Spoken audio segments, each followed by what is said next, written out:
video, what we are going to do is eating only yellow food challenge. So, ayun yung gagawin natin for today's video. Pero bago natin gawin yon, kailangan muna natin pumunta sa store para bumili ng mga yellow food. Yeah, that's right. So, ayan, samahan niyo ako. Let's go.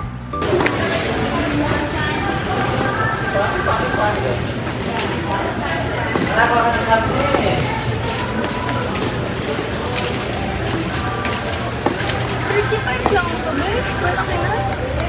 Or ito yun. 100 grams.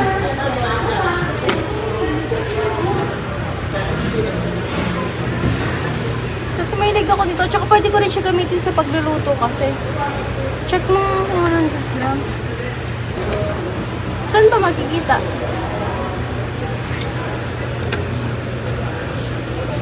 Okay. Ito yung 100. 35. Pwede na. Yellow! Saan? Saan yellow? Yellow! Wow!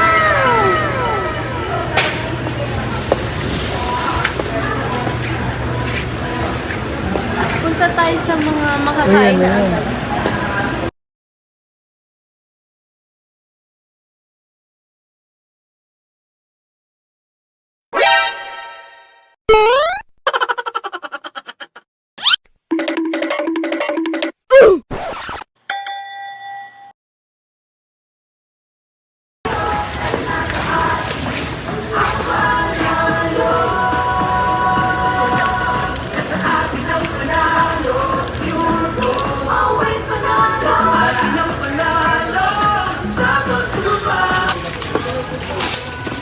Baby, Ano? gusto mo rin yung parang pansit lang to na yellow?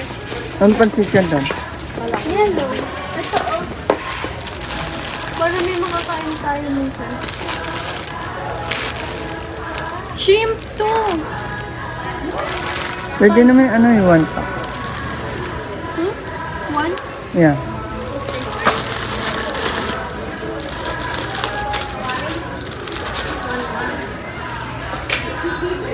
Then,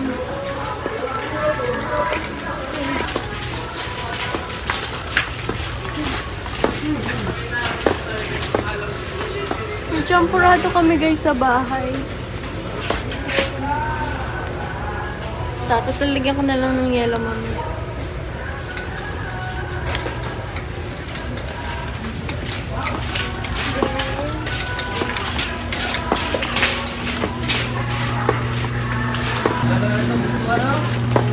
Baby, do I have this? No.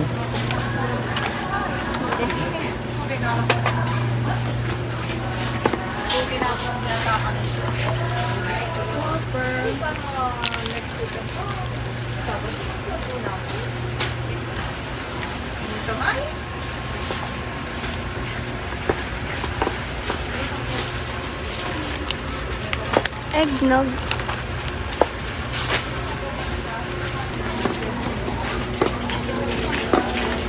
We have a famous victory over these enemies. Oh my god.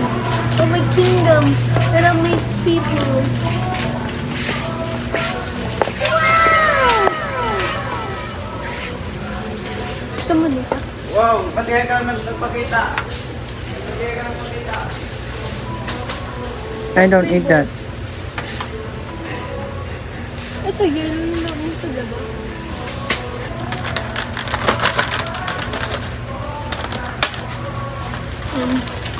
Then, ito, gusto ko tong candy na to.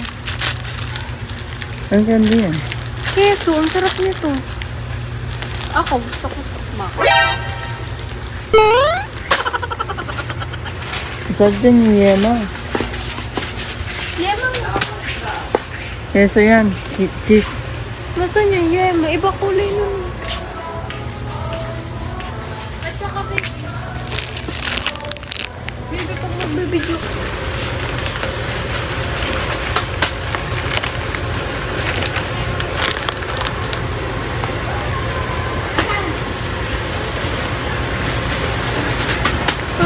Sarap yun. Sour.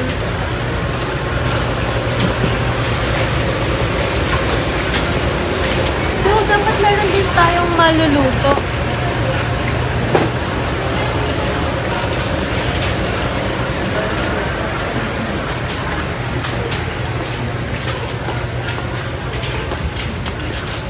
Baka nakatingin ka na.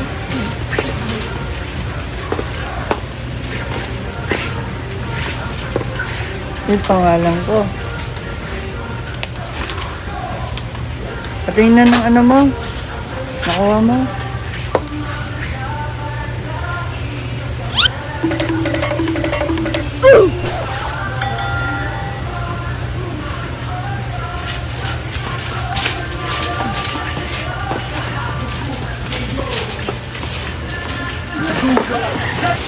This?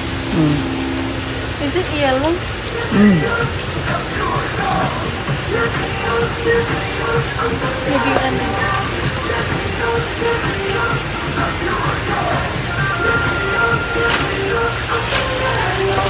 So, meron kami sa bahay niya. Ano bang masarap dito? Ito na lang.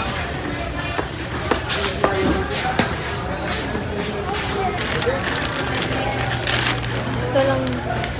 Ay! May butas. Buti nakita ko agad.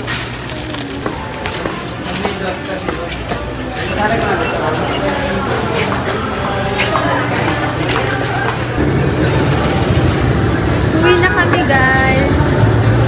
Magluluto tayo ng something yellow.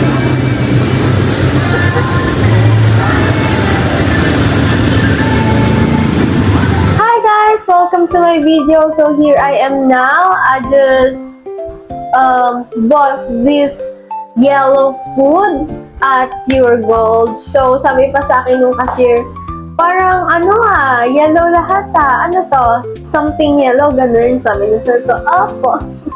So nakakatawa naman napansin nila. So eto na nga yung nabili ko. Meron tayong popcorn, meron tayong cream roll, meron tayong eggnog, meron tayong cheese whopper, meron tayong Alibaba, and meron tayong Nyam Nyam.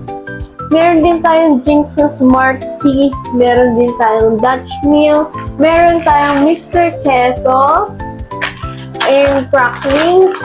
I don't know if makakain ko tong isa, and waiting tayo sa noodles. Niluluto siya na ng my love ko. Niluluto. So, actually, this is not just a eating yellow food challenge. May mga nakahanda rin ako dito, mga question for me as a English major student. Ano ba itong mga katanungan na to? So, mamaya papakita ko sa inyo.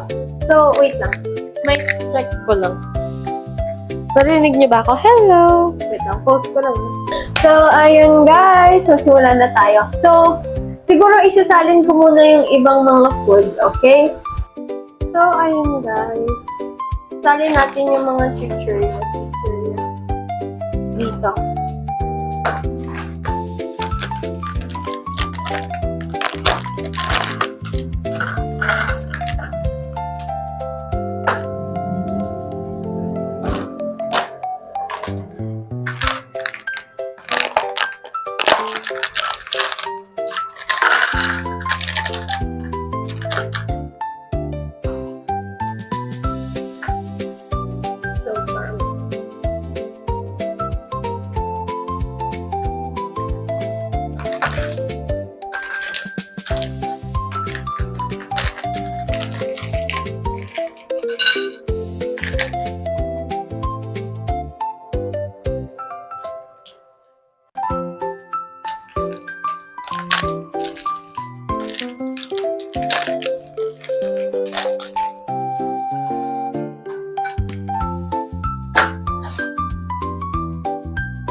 This is it.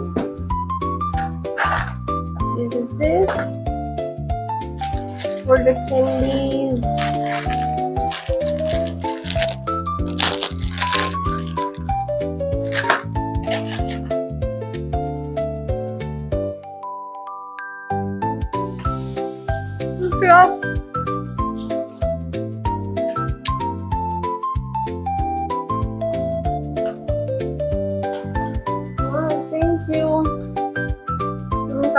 Bangkok. Meron pang caramel popcorn.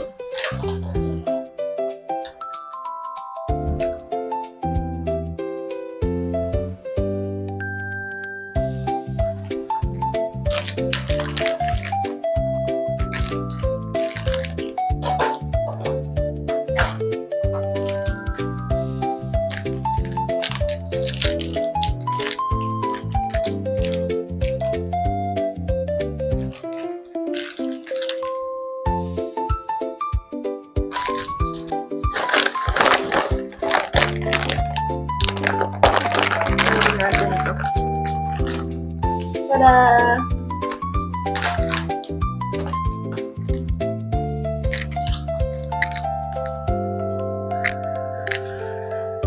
Matay niyo ito. Hindi.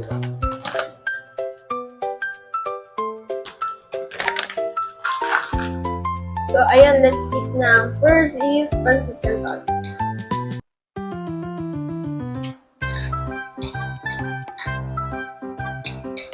Let's go!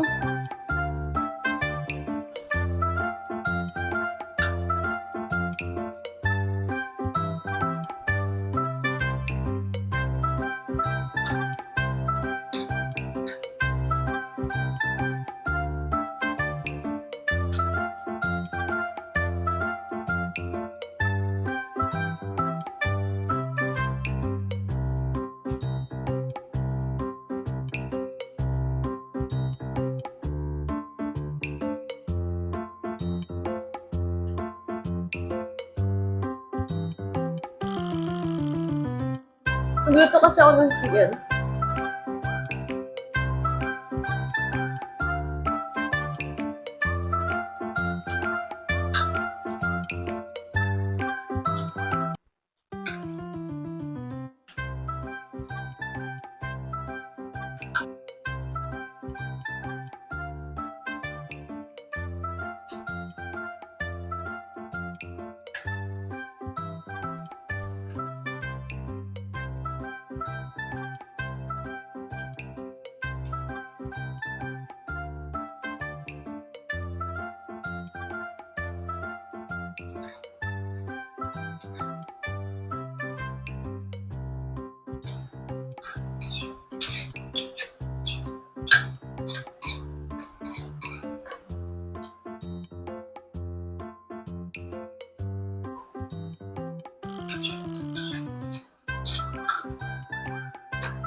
Pop.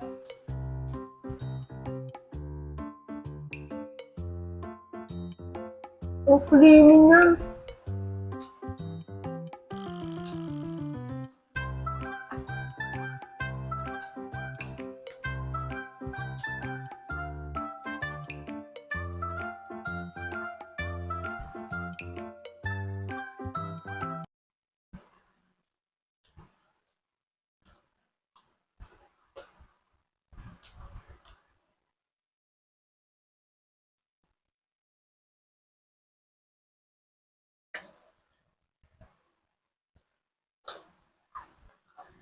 So, mag-start na tayo dito sa mga tanong.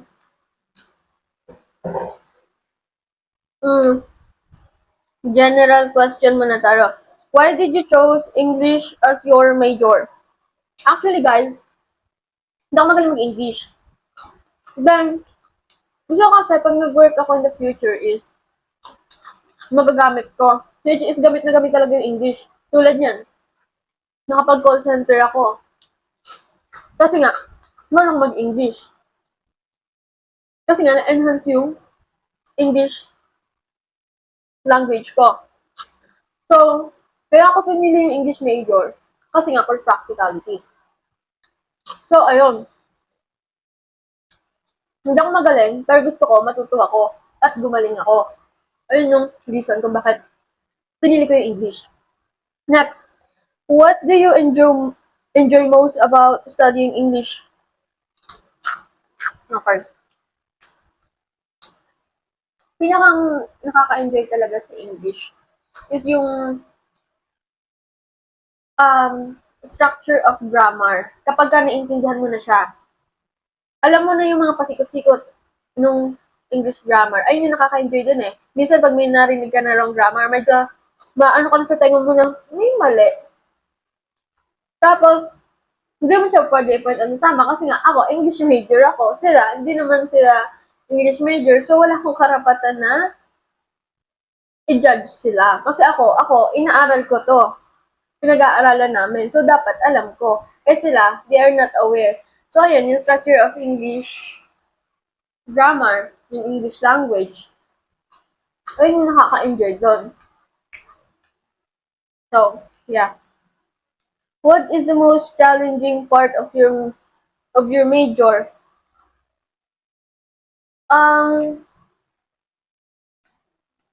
Stereotype.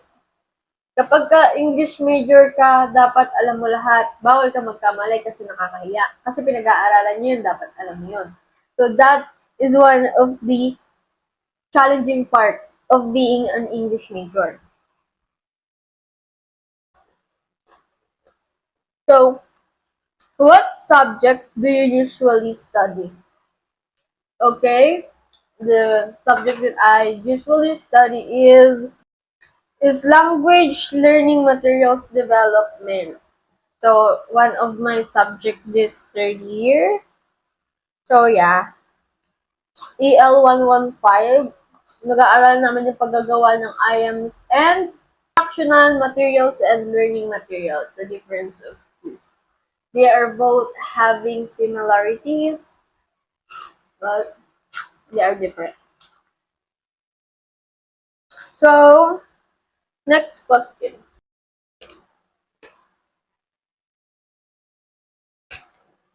What skills have you developed from studying English? My skills in terms of communication. In terms of communication, mas naging confident akong makapag-socialize since I know how to handle the situation because I know how to speak English. Why? Because in Systems Plus, we are not just native. We have foreigner students that we communicating with. So when we communicating them, I know how to handle the situation because I know that there's have a language barrier. So I will use the international language so I can communicate with them. For example, Korean. They don't know how to speak Tagalog, of course, but they have learned about the English language because it is the universal language. So to communicate to one another, I need to use that. That's why the communication skills was developed already. Who is your favorite author or poet and why? So my favorite author is William Shakespeare because kaibigan siya ng mga English majors actually. And his works about explore universal themes such love, ambition, conflict, and human nature. So, na-experience natin kasi yung kay William Shakespeare. So, dahil related, ay yung favorite ko. So, what is your favorite book you've studied? Hmm. One of my favorite book is Pride and Prejudice by Jane Austen because of his interesting characters, humor, and about society and relationships. He focuses on the society, surroundings, which is may concern siya doon. So, that's why I love him. So, next question. Has studying English changed the way you view literature or language? Yes. Actually, in English major, we study a lot of literature. We have the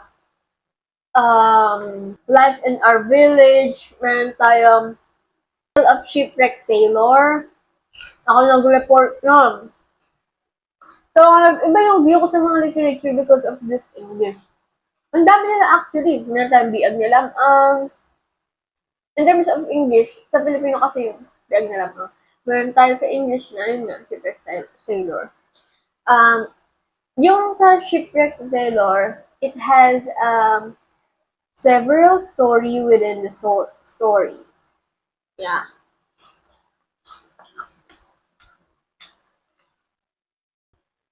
So, what English-related topic interests you the most?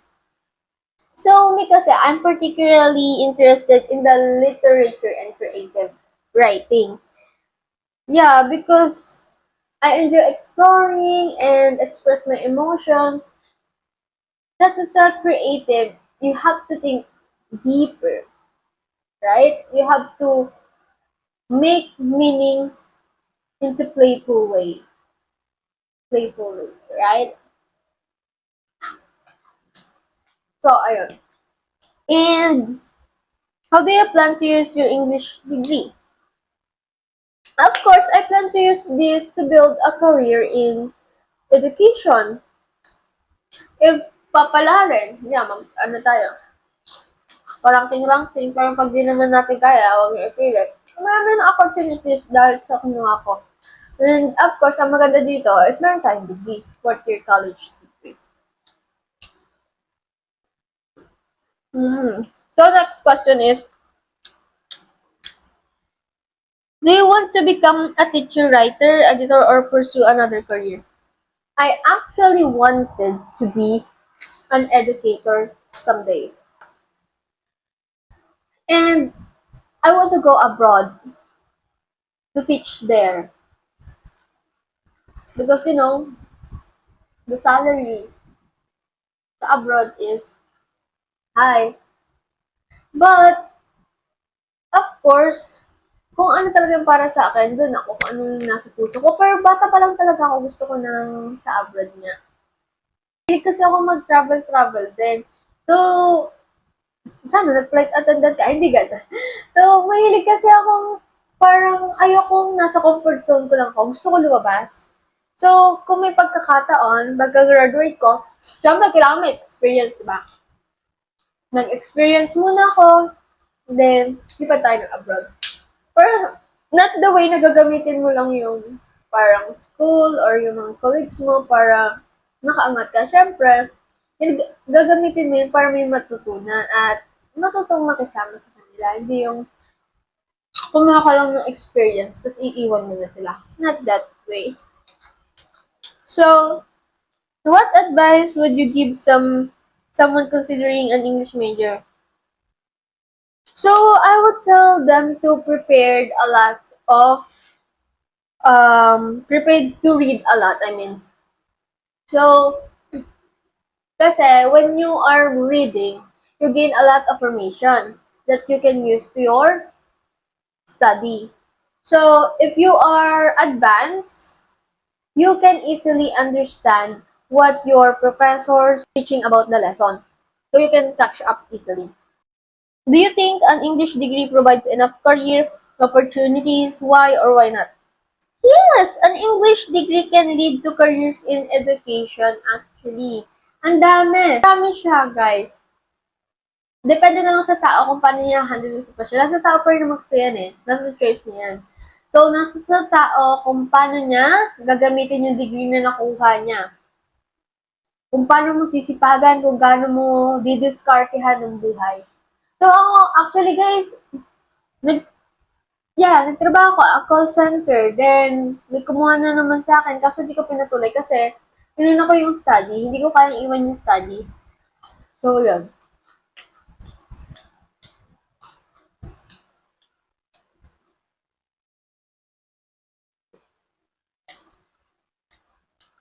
Yun lang ang mga question natin, guys.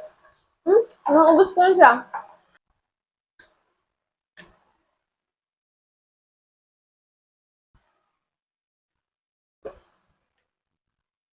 Ang sarap mo.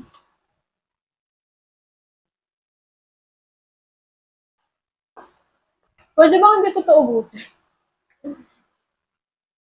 Pag vlog ba, kailangan talaga ubusin?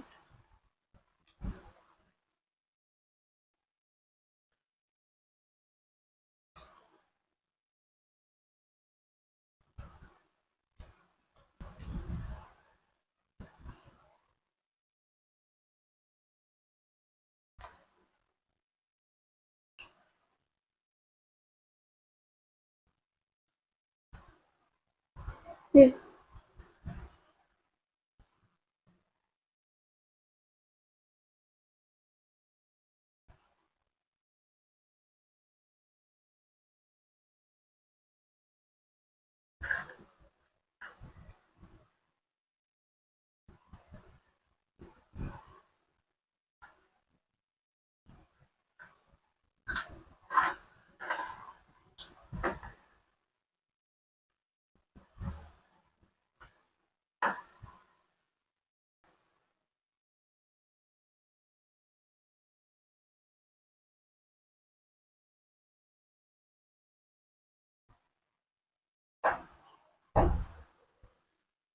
Hindi ko kaya ubusin. Ano nga, boss?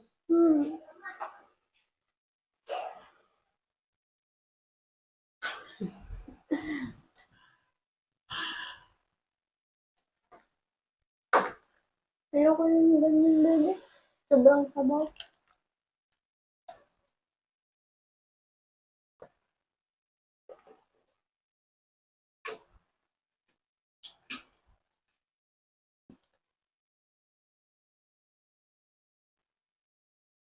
So guys, ang ganda na itong video na to. Thank you for watching. Don't forget to like, share, and subscribe to my channel. Again, this is Celeste. Have a good day.